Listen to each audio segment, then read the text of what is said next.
Hello everyone, good morning. তো আজকে 25 তারিখ।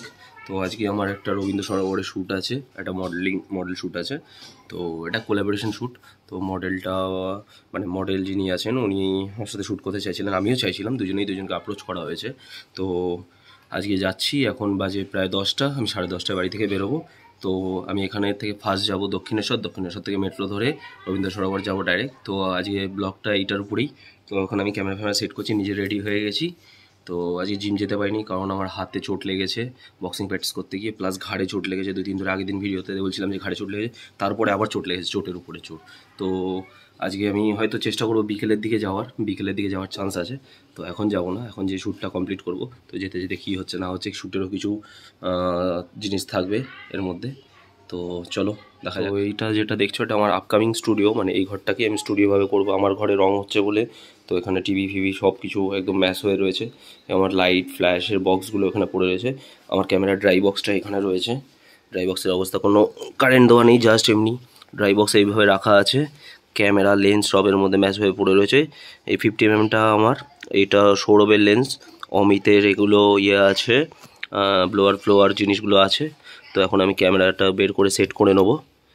তো এখন বাড়ি থেকে বেরিয়ে পড়ার পর মনে হচ্ছে যে কেন বেরোলাম, হেলমেট নিয়ে নিয়েছি, বাট প্রচুর রোদ, আমার যেতে একদমই ইচ্ছা করছে না এত রোদের মধ্যে বেরোনো। কারণ এখান থেকে আমাকে দক্ষিণেশ্বর বাইক চালিয়ে যেতে হবে, অনেকটা ডিস্টেন্স, মোটামুটি এখান থেকে 12 থেকে 13 কিলোমিটার ডিস্টেন্স রয়েছে। তো দক্ষিণেশ্বর এসে এখন দেখতে পাচ্ছি টিকিটের এত লাইন মেট্রো স্টেশনে, ভিড়ের মধ্যে কন্টিনিউ অনেকক্ষণ ধরে দাঁড়িয়েছি। টিকিট ফাইনালি কাটা হয়ে গেল। কাটা হওয়ার পর আমি আস্তে আস্তে সিঁড়ি দিয়ে এলিভেটার দিয়ে ওপরে উঠছি।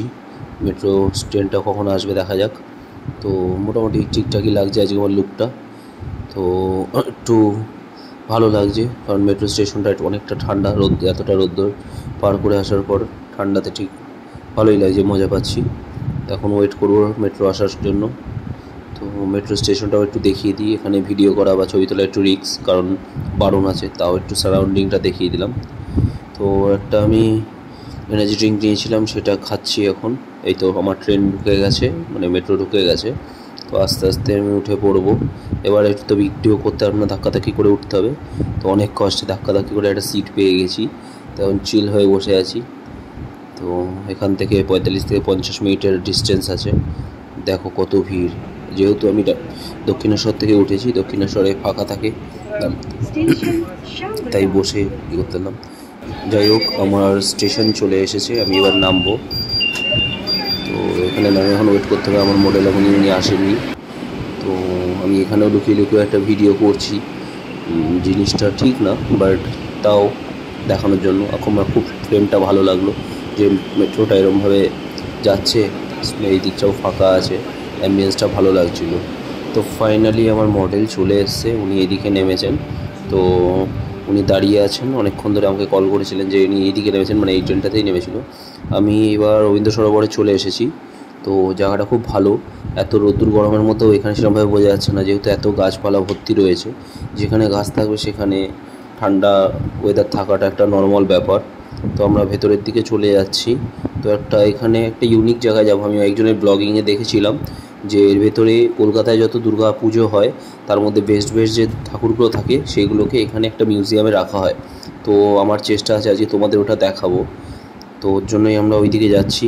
তো ফাইনালি আমরা পৌঁছে গেছি। এইটা হচ্ছে সেকেন্ড পার্টটা, মানে মেন মিউজিয়াম এটা না, বাট এখানেও সুন্দর সুন্দর ঠাকুর রয়েছে। মেন মিউজিয়াম খোলে বিকেল 3টে থেকে, আর সকালে একটা টাইম বললো সেটা আমার মনে নেই, বিকেল 3টে থেকে 6টা বা 5টা অবধি খোলা থাকে। তো ওটা আমরা পরে যাব। তো এখন আমরা এখানে ঘুরে নিচ্ছি, আর প্লাস এই যে মডেল সামনে যাচ্ছে দেখুন, এখানে আমরা করব। তো ফাইনালি আমরা চলে এসেছি এই যে বড়টা মেন যে মিউজিয়ামটা, এটা হচ্ছে মেন মিউজিয়াম। সামনে রাইট সাইডে যেটা দেখতে পাচ্ছেন। তো এই জায়গাটা খুব সুন্দর, আপনারা আসতে পারেন। এখানে কোনো এন্ট্রি ফিস বা নেই, চার্জেস নেই, ওপেন টু অল, সবাই আসতে পারে। খুব সুন্দর জায়গাটা। আমি অবশ্য ভেতরে গিয়েছিলাম, আমি পরে ভয়েস ওভার দিচ্ছি বলে এখানে আপনাদের বলতে পারছি যে ভেতরটা কেমন। ভেতরে খুব সুন্দর অ্যাম্বিয়েন্স একটা, দারুণ। প্লাস সিকিউরিটি দাদাও খুব ভালো, আমাদের শ্যুট করতে অনেক হেল্প করেছে, আমরা এখানে অনেক ছবি তুলেছি। তো আমার মডেলও ফোনে ছবি তুলে দিচ্ছে, যেহেতু অ্যাম্বিয়েন্সটা এত সুন্দর। খুব সুন্দর সুন্দর ঠাকুরের ছবি রয়েছে, মানে ঠাকুর রয়েছে এখানে সংরক্ষিত করে রাখা, খুব দারুণ। একবার এসে অন্তত ঘুরে যাওয়া উচিত আমার মনে হয়। তো আমি প্রত্যেকটা ঠাকুর দেখেই খুব ভালো লাগছিল। খুব দারুণভাবে এখানে লাইট দিয়ে ডেকোরেশন করে রাখা আছে। তো আমার তো অল ওভার খুবই ভালো লেগেছে। যারা আসবেন, যারা ঠাকুর বা এরকম মিউজিয়াম পছন্দ করেন, তারা এসে একবার দেখে যেতে পারেন। তো আমরা শ্যুট করছি, ঘুরছি, টোটালটাই এর মধ্যে হচ্ছে। তো দেখতে থাকুন, ঠাকুরটা খুবই সুন্দর, খুবই সুন্দর। তো ফাইনালি শ্যুট ডান। তো আমার সাথে মডেল আছে, তখন মডেল মেট্রোতে আসছিল, তখন একটা ক্লিপ নিয়ে নিয়েছিলাম। কেমন লাগলো শ্যুট করে? খুব ভালো। উইদাউট পারমিশন ক্যামেরাটা অন করে জিজ্ঞেস করে ফেললাম, কোনো স্ক্রিপ্টেড না, ঠিক আছে? ছবি এখনও পাইনি, তাও ভালো বোঝে, ভালো মডেল। তো আমরা এখন বাড়ি বেরোচ্ছি। সারাদিন অনেক গরমে খাটাখাটনি ঘোরাঘুরি হয়েছে। কালকে একটা ব্লগিং করব জিমে যাওয়ার, কালকে জিম যাব, দেখা যাক। চলো টাটা।